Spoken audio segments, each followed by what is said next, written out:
is the tipping point between democracy and dictatorship? Why do some nations fall under one supreme leader's sway? What actually is the perfect storm that can turn a thriving democratic nation into a totalitarian nightmare? Economic ruin, war, massive immigration, no money, no water, no nothing. You would think this is a recipe for a strong leader takeover and everything, and the army for having a coup d'etat and everything else. That's Dr. Yonatan Freeman, an international relations and media expert who lectures at the Hebrew University in Jerusalem on national security, government and politics, Israel's relations with the world, and civil-military relations. This week, the Brothers in Arms protest group is signing on thousands of IDF reservists to a document objecting to the Israeli government's judicial overhaul. They're stating, "We will not serve in a dictatorship." At the same time, hundreds are marching from Tel Aviv to Jerusalem to build a tent city near the Knesset ahead of next week's fateful vote on the Reasonableness Bill. All this to prevent what they see as steps leading to a dictatorship. But unlike most Israelis you meet today, Dr. Yonatan Freeman is passionately optimistic about the strong state of Israel's democracy. So this week, I, Amanda Borshel-Dan, asked Dr. Yonatan Freeman, what matters now?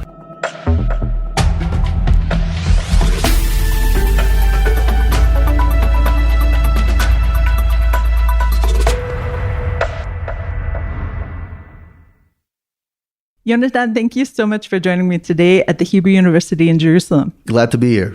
Such a pleasure to see you. I just got back myself from Africa, where I overheard so many conversations about dictatorships. And obviously this week we're seeing people hitting the streets again, trying to prevent a dictatorship here in Israel. And so I ask you this week, Yonatan, what matters now? I think what matters now is that we have various parts of society who are voicing their opinions on various reforms that might come through. We're seeing people in uniforms, seeing people without uniforms. And above all, we're seeing that the future of this country is really important to many activists, ordinary individuals. And I think that really shows how democratic values are something that are in the minds of many who live here. I have to admit that I've always respected the idea of protests against the judicial overhaul and those who are pushing it as well. But I never internalized the existential fear that people have until I actually witnessed what life was like under dictatorships there in Africa. And people are jolly and people are living their lives, but there are certain topics they won't talk about. There are certain things that they know are taboo. There's, of course, bribery that's rife throughout the countries. And so let's first of all define, what is a dictatorship? Well, I think in the end, the main thing about dictatorship is that the one who dictates the way the regime works is not the people. It's those who are in power, who most likely didn't get there through the ballot box. They maybe got there through bullets. And above all, it's a nation of rulers and not of laws.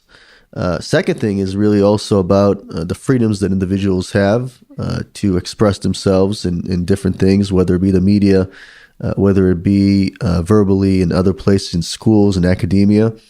And I think the third main attribute of a dictatorship is that the power in terms of the military, a lot of times, is something which gives the orders, not the other way around. And I think that one major attribute of a dictatorship is that it's not the people who tell those who have the power what to do. It's the other way around. So here in Israel, it's a little confusing to me because our army is, of course, an army of citizens. And parts of the army are now protesting against the government and refusing to serve, not yet refusing direct orders to serve, but refusing to volunteer to serve. So could this be considered some kind of semi-military coup?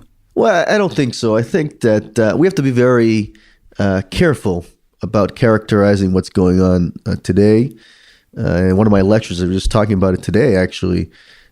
Many of the tools that protesters have today, even those from within the military, were unavailable during previous times of our history. Think about all the new media, social media, all these different things. So when one makes the conclusion like this is the most protest we've ever seen and look what's going on, we have to understand that the megaphone that they have today is much larger than what was available in the past. So I'm very careful to subscribe to the opinion this is the most we've ever seen and we never seen it before. I'm not so certain about that.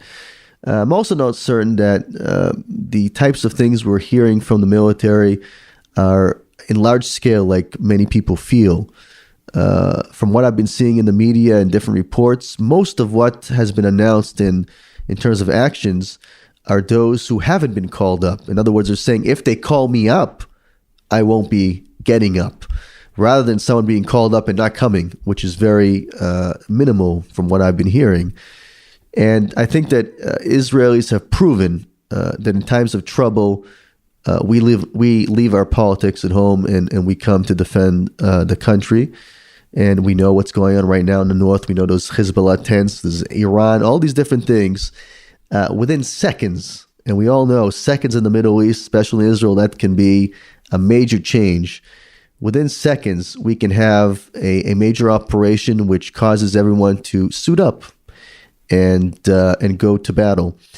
And I think that even though it might seem that has been broken, that system of being called up and defending the country is broken, I think that when push comes to shove, we will still see those individuals coming. And there's always the joke, and not a joke, it's really a funny story, that when we have an emergency, all the people that we haven't seen in a while, I was on a trip, I didn't want to come today, everyone shows up. We've never seen them before, and they show up exactly when they're needed. Okay, that's really fascinating and a great insight into the Israeli psyche and personality, shall we say, of the country. But at the same time, it's so divided right now, and the rhetoric is at such a hateful point that this idea of our Prime Minister Benjamin Netanyahu being a dictator is basically a slogan that's been going on, of course, before the judicial overhaul protests. Of course, there were the Balfour protests too. But this idea of a dictatorship is just it's not going away in any way. Yeah, I agree that this is something that is stuck. But I think, and we all know about this sentence, that the moment you say it's a dictatorship and nothing happens to you, I think that really negates this description. I actually think on the opposite, not without looking at Netanyahu specifically, but over the years, even since our founding, I think that Israel has become more democratic. I think if you look at some of the things we have on the books, like emergency laws, within a second, I don't have to talk to a judge or anyone. I can take someone's property. I can put him in jail forever. Different things that we have, different tools, which are less and less used by the government, doesn't matter who it is, even when it comes to control by the government of different parts of the economy, privatization. Used to, whenever you wanted to go abroad at Ben Gurion Airport, if you're in reserves, you would have to get a approval from the military to go to Cyprus for a vacation. Today, you don't have to talk to anyone.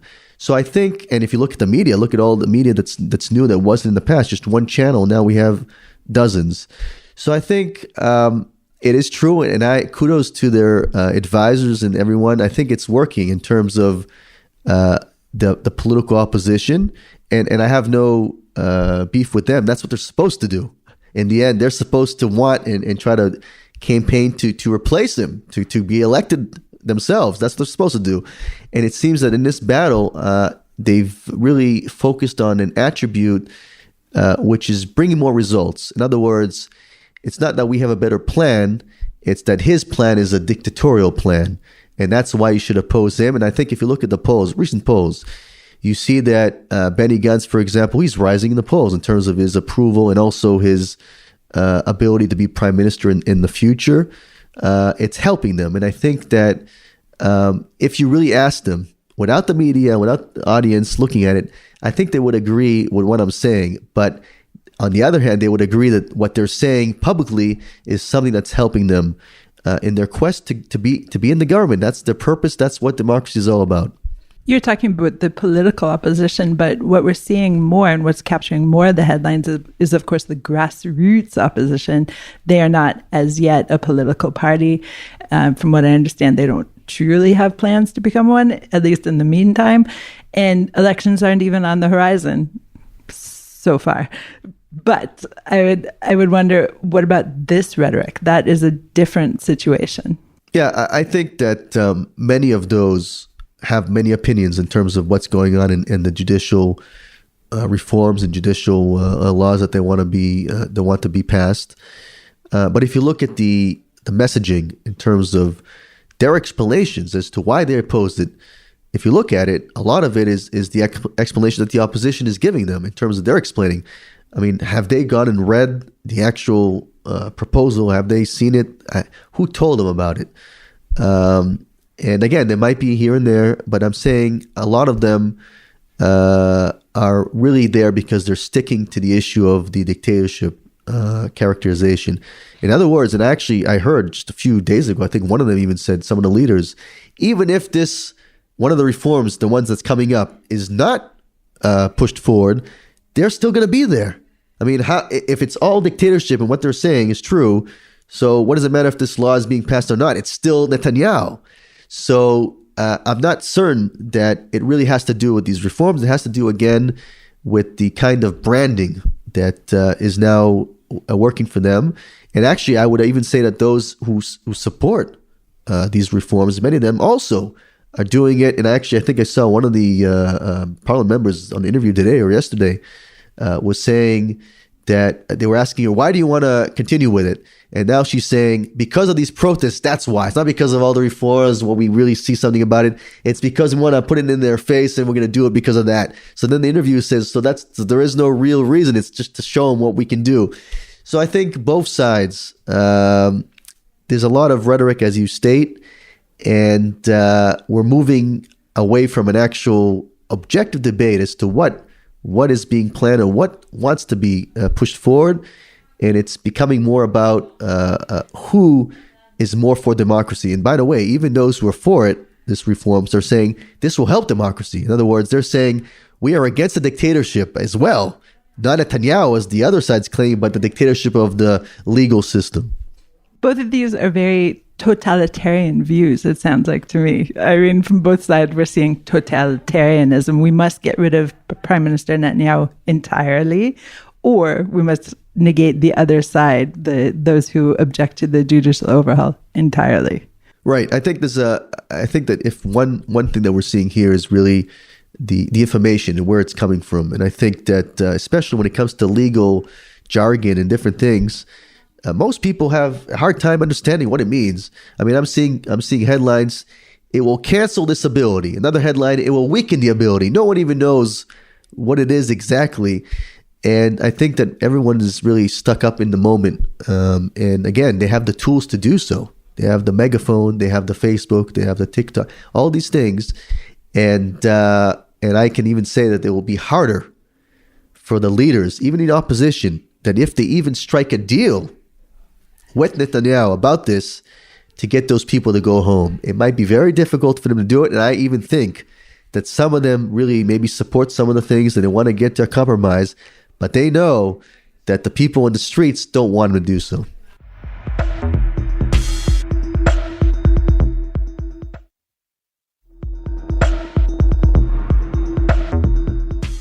So until now, we've talked about Israel as is. And so the question, of course, is Israel as it could be. Now, were these overhaul legislation to pass, do you still see that Israel would be the thriving democracy as it is? Well, I think for one, even if it doesn't work out, the next government can cancel it. It's not as if we're doing a law and you can never cancel it. And we have many times in this country, new governments who have come to power and changing laws that have been passed by the previous government. And we have a lot of elections in this country, as you know. So a new election is coming up probably very soon, unlike other countries, which might be even more difficult to do so. If you look at the United States, different opinions of the Supreme Court on abortions, different things. And Biden might not like it, but he can't do anything about it.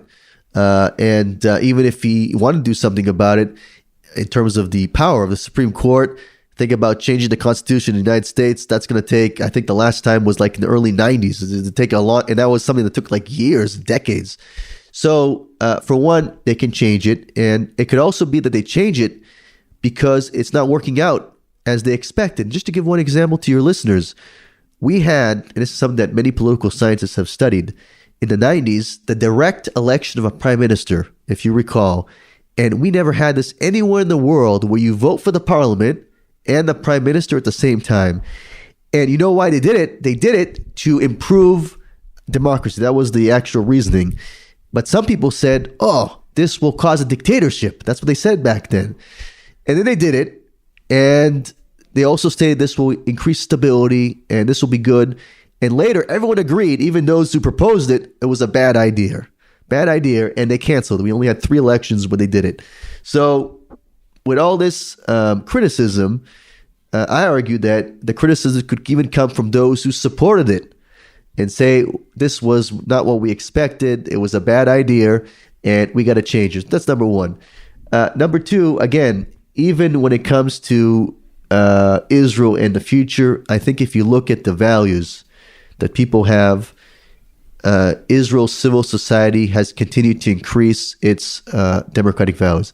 If you look at all the different things that are happening with the rights of women that have increased over the years in Israel, you look at gay rights, which have increased. We just had this week, the IDF nominated new generals and everything. We're going to have the first time ever in the IDF a member of that community as the chief medical officer. And we also have Amir Ohana, who's the head of the speaker of the Knesset, who's a member of the gay community as well. And that's during a time where the government is seen as fighting gay rights here in Israel. So I think that if you look at the actual values, you look at the culture, you look at the wishes of the Jewish and non-Jewish population of Israel, it's all pointing to more and more democracy. It doesn't matter who's there and what they think. That's where they're aiming. So even if they had these draconian tools, which again I told you we have it right now, it's less and less being used because no one wants to use it. And I argue that if we had that concern that maybe this will lead to something like that, I want to see proof. Show me, when has it been done? When have we used those kind of things? And if you look at Netanyahu as the leader as well, and he's our longest serving prime minister ever, I always ask, show me measures in terms of policies, not in terms of members of his cabinet who every day can say something. That's easy to say. We have, I always talk about how there's one prime minister in theory, but there's like 15. Every one of them wants to be prime minister. It's not like in the White House, Biden says it and we don't even know what the name of the secretary is. He doesn't even talk. Here they all talk all day long. So when it comes to policy and substance, Netanyahu has been here the longest ever.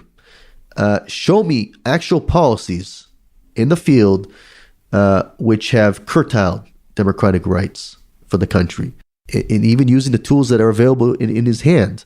He can fire the legal advisor to the government in 1 hour. He hasn't done it. He could pass now, he has 64, right? He can pass all the laws for Aryeh Deri to return, everything. He's not doing it. And that really shows that it's very important to focus on what the policies are in the end and the history of undemocratic behavior. Okay, so let's talk about the history of undemocratic behavior with one of the countries I visited last week, Uganda. You mentioned gay rights. There aren't any.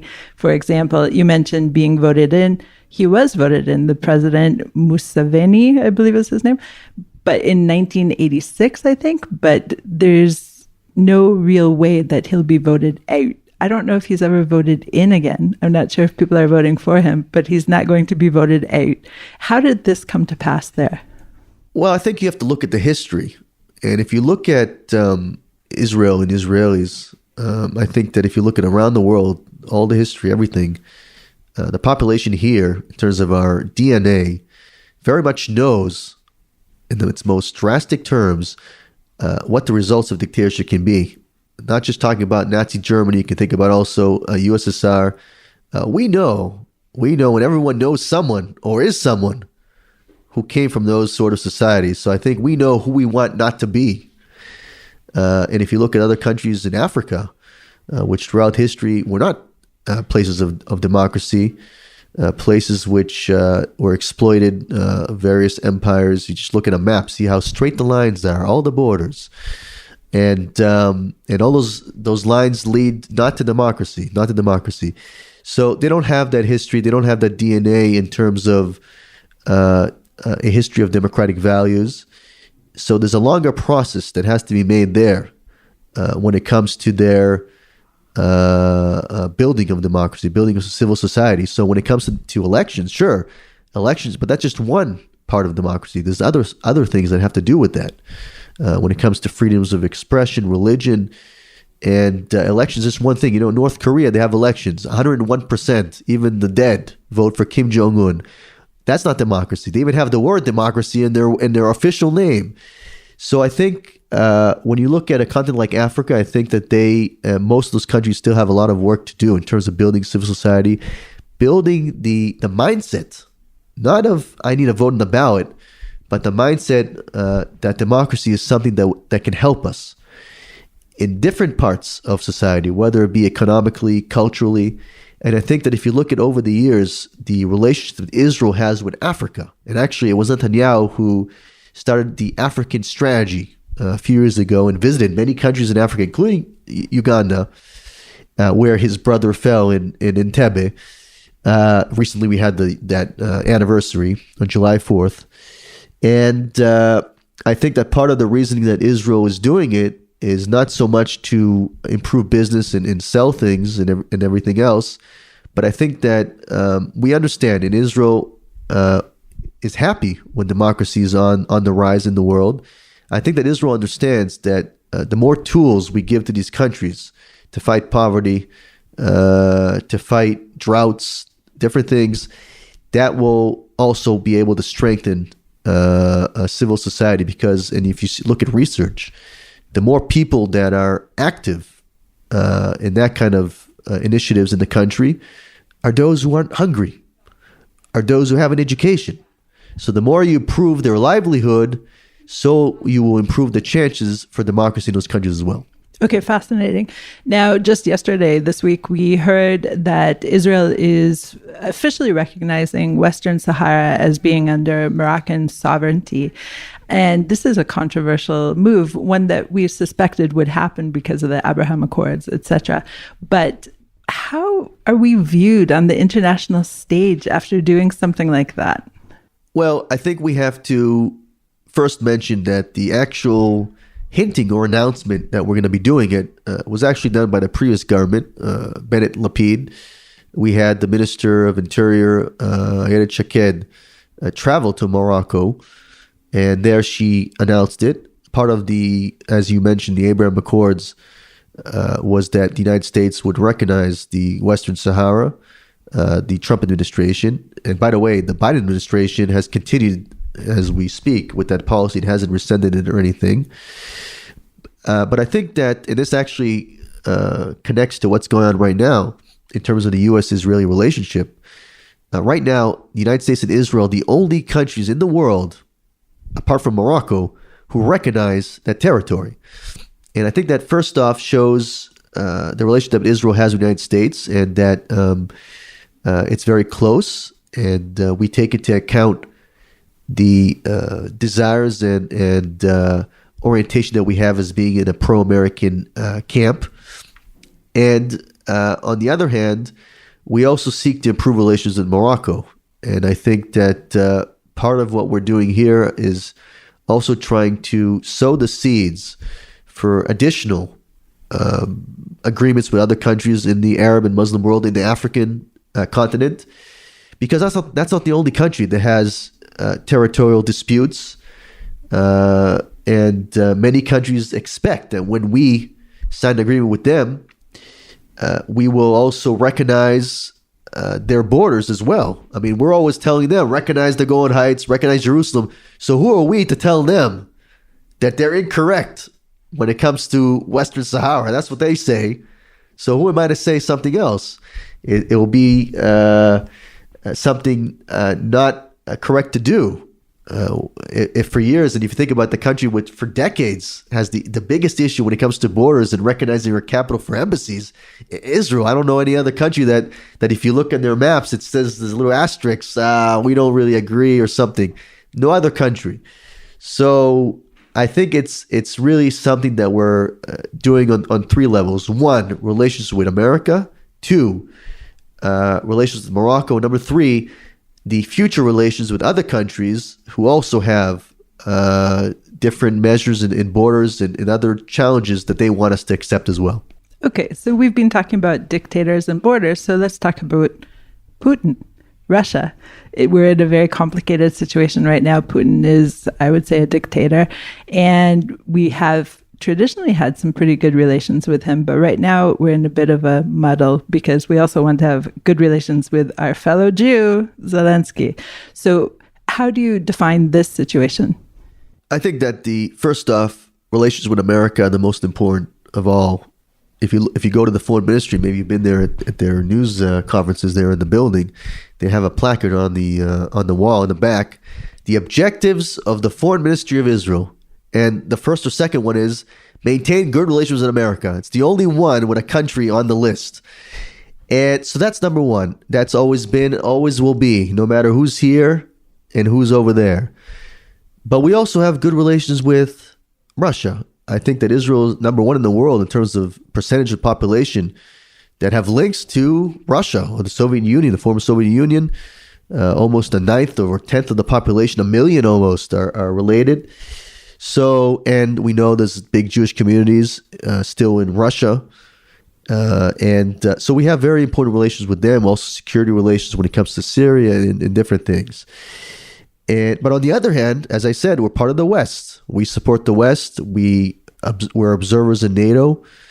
And right now, there's a current war in a country which the West supports. And I think that Israel, as we know, has been very careful to take sides.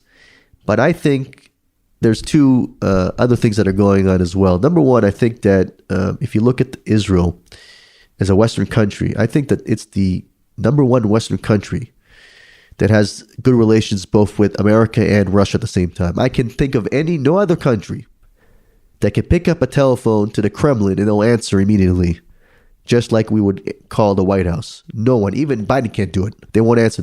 We'll take the call in Israel. So I think with all the criticism and here and there by Europe maybe and America, what are you doing? I think behind the scenes, they like it. And the reason is that way we can be a mediator. That way we can still have respect from Putin. That way we can pass messages over there and they can pass messages over here. And we don't even need an interpreter. We have enough Russian speakers in the government. We can do it. No problem. They need an interpreter. And so that's number one. And I think, and there were reports about that in terms of mediation. Some reports claimed it's not working.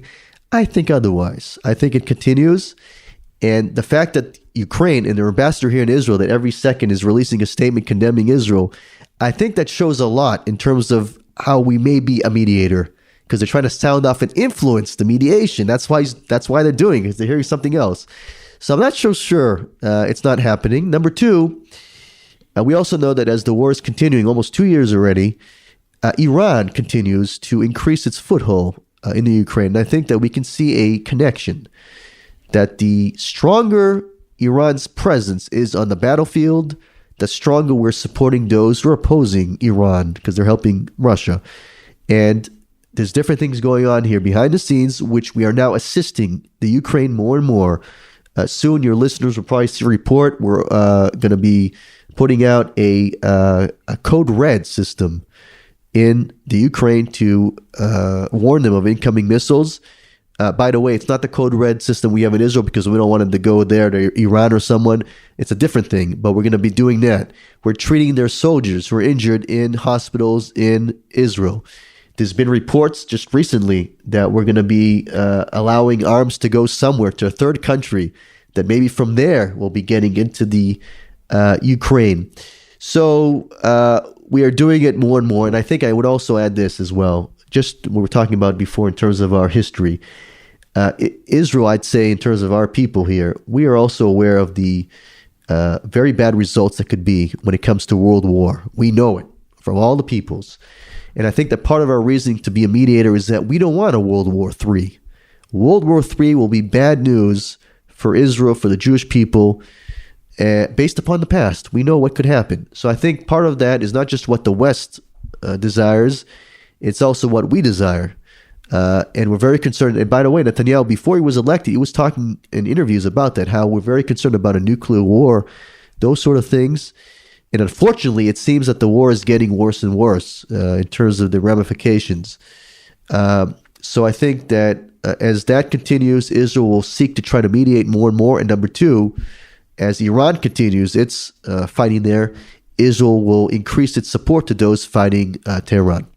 You've mentioned Iran several times in our conversation. And if America is our best friend, the one that we must have good relations with, would you say on that list in the foreign ministry, there could be space for Iran being the exact opposite? I think that Israel has no quarrel with the Iranian people. We know in the past we had very good relations with Iranian individuals, with Iran. We have no problem. And I think if you took a real poll in Iran, who's against Israel, I think most would not be, if it's a real free democratic poll, if we had it. But we could say that Iran is the greatest threat right now. We know that the IDF even has a general now in charge of the Iranian threat. And Iran is also a actor which brings a lot of instability to the region in terms of the terrorist groups that it supports in Gaza, in southern Lebanon, in other places, in Yemen, different places. And I think that it's also a threat which is bringing Israel closer to other countries in the Arab and Muslim world who also see Iran as a threat. If you think about Saudi Arabia, which we'll have to see what happens very soon, they're threatened by Iran as well. And yeah, sure, we have now relations improving between the two, but it doesn't say that. So they opened an embassy. It doesn't say anything about Iran not being an enemy at all. It's still an enemy. And maybe this is very smart too. We're using an embassy, all those cultural attaches. They're not really cultural attaches. They're going to go do something else there. So I think it's very good. And just recently we had high-profile visits to Azerbaijan, which is on the border of Iran. We had the president, we had the minister of defense. There was even an attack was going to be made about the Israeli embassy in Azerbaijan, which is the closest Israeli embassy to Iran, about, I think, 15 kilometers. So Iran is a major threat, and that's more apparent to the Arab and Muslim world, and also to Europe and in America. So I think that if you look at Israel, it's continuing to position itself as the leading coalition builder against Iran in the world. And I would even argue the country with the most experience, actual experience in the field of fighting Iran other than any other country in the world. That's really mind-blowing in a way. We've spent most of our conversation talking about dictators, dictatorship, and countries that have them. And I just want to ask you, what, in your opinion, is the most free, the least dictatorial country in the world? Well, I think it would be how you define it. I think if you look at different think tanks, many of them would probably classify those in Northern Europe, think places like Sweden, those kind of places. Well, they have ABBA, so that makes sense. But I think it really depends on how you see it. I think that if you would ask the question, which democracy in the world has faced the most challenges, and the type of recipe for dictatorship, and has not gone that way ever, I would say it's Israel. Because if you look at all the different events, economic ruin, war, massive immigration, no money, no water, no nothing, you would think this is a recipe for a strong leader takeover and everything, and the army for having a coup d'etat and everything else, and the opposite. So I think if you look at the democracy that has the most challenges in the world in its history, I can think of any other country with that kind of challenge. I can't think of another one. And has still maintained democratic governance and even became even more freer. I would say number one in the world is Israel.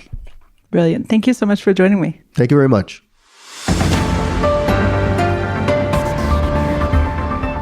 When I was in Ethiopia last week on a reporting trip, I spoke with a former journalist who's now making a living in a different field. He told me he couldn't continue writing articles that had to follow the government's party line. The lack of free press, he said, stifled and silenced him. One of the ongoing trials against Israeli Prime Minister Benjamin Netanyahu, the Case 4000, centers around the subversion of the free press for political favors. This week, Yinon Magala, Channel 14 journalist and former editor-in-chief of the Walla news website, testified and said that at his former news outlet, he was afflicted by constant meddling by several politicians, not only the prime minister. This meddling and external pressure on shaping the news there, he said, drove him, of all things, to enter politics. What Matters Now is produced and edited by the Podwaves. Have a comment about this or other episodes of What Matters Now? Email us at podcast@timesofisrael.com. Look for more What Matters Now episodes and subscribe wherever you find your podcasts. Until next week, shalom.